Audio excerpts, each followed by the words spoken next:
ఈరోజు కూర్చోండి ఈ కార్యక్రమానికి ముఖ్య అతిథిగా వచ్చేసినటువంటి మన ఏలిశెట్టి లక్ష్మణరావు గారు, వాళ్ళ ఆడిటరు, మరి చాలా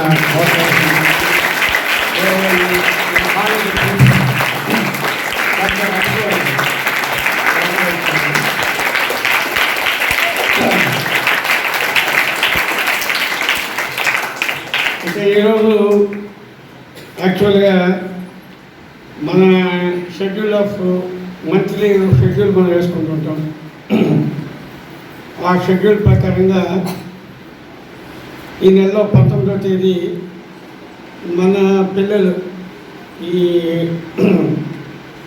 డ్రాయింగ్ షీట్స్, ఈ ఆర్ట్స్ మనకి ఎంతవరకు మన యొక్క కళలు ముఖ్యంగా ఏంటంటే మనకి చదువుతో పాటు కూడా అన్ని డిఫరెంట్ యాక్టివిటీస్లో మనం ముందుండాలి. ఎవరు ఏ కళలో ప్రతిభావంతులు ఎవరు చెప్పలేరు. ప్రతి వాళ్ళకు కూడా ఒక కెపాసిటీ అనేటటువంటిది ఉంటుంది.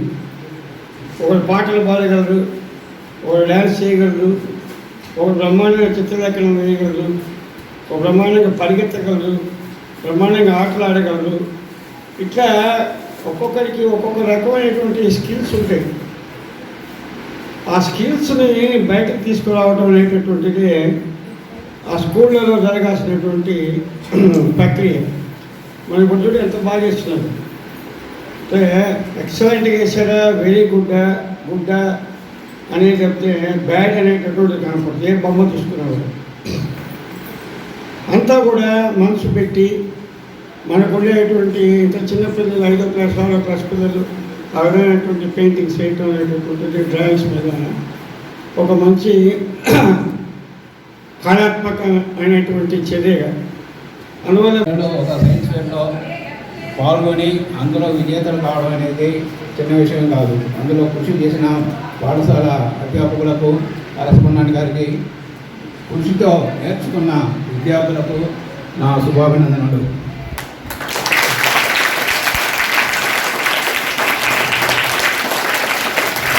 తర్వాత కరస్పాండెంట్గా చెప్పినట్టు సాఫ్ట్వేర్ ఉద్యోగాలు ఉండి ఊడిపోతున్నాయి కొన్ని. అందులో ఇప్పుడు ఏంటంటే మన ఫైనాన్స్ మినిస్టర్, కేంద్ర సెంట్రల్ గవర్నమెంట్ ఫైనాన్స్ మినిస్టర్ గారు అందుకని ఏం చెప్పారంటే ఆర్టిఫిషియల్ ఇంటెలిజెన్స్ అనే సబ్జెక్ట్ ఒకటి నేర్చుకోమని చెప్పారు. ఆర్టిఫిషియల్ ఇంటెలిజెన్స్ అది నేర్చుకుంటే ఏ ఉద్యోగం పోదు, లేని ఉద్యోగం కూడా వస్తుంది. కాబట్టి అది అందరూ నేర్చుకొని దాన్ని ఎక్కడ ఫాలో కావాల్సిందిగా కోరుతున్నాం. ఈ కార్యక్రమానికి ధన్యవాదాలు. సభలో ఆశీర్వైన పెద్దలకు, సాంబశివరావు గారికి, లక్ష్మణరావు గారికి, టీచర్లకు, ఈ కార్యక్రమానికి వచ్చేసినటువంటి పిల్లలకు నా ఆశీస్సులు. ఇక్కడ మనము కొన్ని విషయాలు మీకు స్టూడెంట్స్, చిన్నపిల్లలు కొన్ని విషయాలు చెప్తాను. 5 minutes. శాస్త్రవేత్తల పేర్లు తెలుసు కదా మీకు? ఒక శాస్త్రవేత్త పేరు చెప్పమ్మా నువ్వు. ఒక శాస్త్రవేత్త ఎవరో ఒకరు, శాస్త్రవేత్త సైంటిస్ట్ పేరు ఎవరో ఒకరు మీకు తెలిసిన వాళ్ళు. పాప కూర్చొని చెప్పండి, కూర్చొని చెప్పు శాస్త్రవేత్త ఎవరు? ఒక్క శాస్త్రవేత్త పేరు ఎవరో ఒకరు.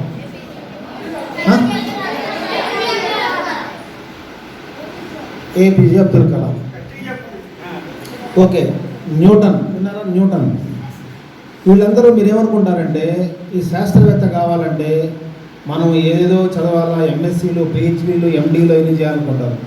కానీ వాళ్ళ నేపథ్యంగా చూస్తే మీకు చాలా సైంటిఫిక్ టెంపర్, శాస్త్రీయ దృక్పథం ఉంటే చాలు.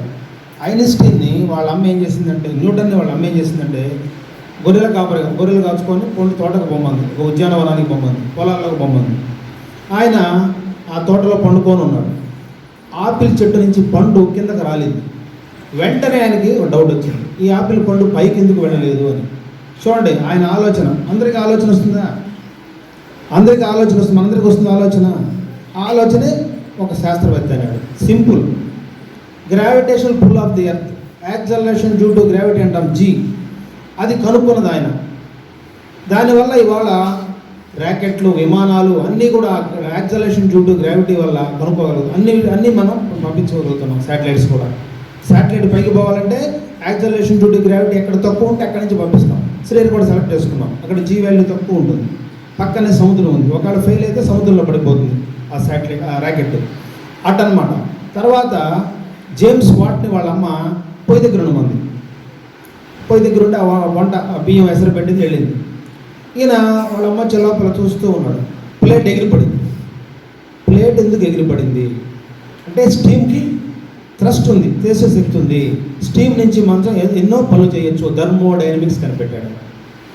థర్మోడైనమిక్స్ హీట్ నుంచి వచ్చే ఎనర్జీ. కాబట్టి అక్కడ ఆవిరి యంత్రం తయారైంది. బొగ్గులతో పోయేటప్పుడు రైలు, ఇప్పుడు ఎలక్ట్రికల్ రైల్స్.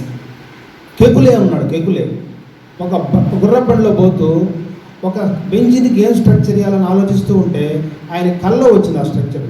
అంటే ఇవన్నీ ఎందుకు చెప్తున్నానంటే ఒక విషయం మీద తపన పడుతూ ఉంటే భగవంతుడే క్లూ ఇస్తాడు. భగవంతుడే క్లూ ఇస్తాడు. ఇప్పుడు చెప్పారు ఏపీజే అబ్దుల్ కలాం. ఆయన రామేశ్వరంలో ఎప్పుడు కూడా పక్షుల స్థాయి చూసేవాడు.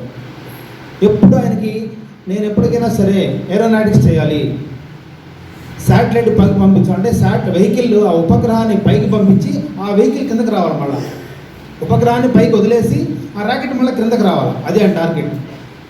ఆయన ఐఐటీలో చదవలేదు, మామూలు ఇంజనీరింగ్ కాలేజీలో చదివాడు చెన్నైలో. కాబట్టి ఎప్పుడు కూడా ఆయనకి పక్షులు వాటి గురించి ఆలోచించాడు. ఏరోడైనమిక్స్. ఆయన వాళ్ళ నాయన మత్స్యకారుడు. ఆయన్ని ఒకరు అడిగారు, మీరు ఎందుకు ముస్లిం అయి ఉండి కూడా నాన్ వెజ్ తినడం లేదంటే నాకు డబ్బులు లేవు నాన్ వెజ్ తినడానికి అన్నాడు. Poor man, poorest of the poor. ఆ రామేశ్వరంలో ఉండే పూజారి పక్షిశాస్త్రి ఇంట్లో ఆయన ఇంట్లోనే వాళ్ళ కొడుకులతో తిరుగుతూ ఉండేవాడు. ఆయన ఏరోనాటికల్ చేశాడు. ఆ తర్వాత ఎంత గొప్పవాడయ్యాడో అది తర్వాత విషయం, ఇప్పుడు సందర్భం కాదు అది. కాబట్టి సివి రామన్కి నోబెల్ ప్రైజ్ వచ్చింది. ఆయన ఎక్స్పెరిమెంట్కి అయిన ఖర్చు ₹6 ఆ రోజుల్లో 6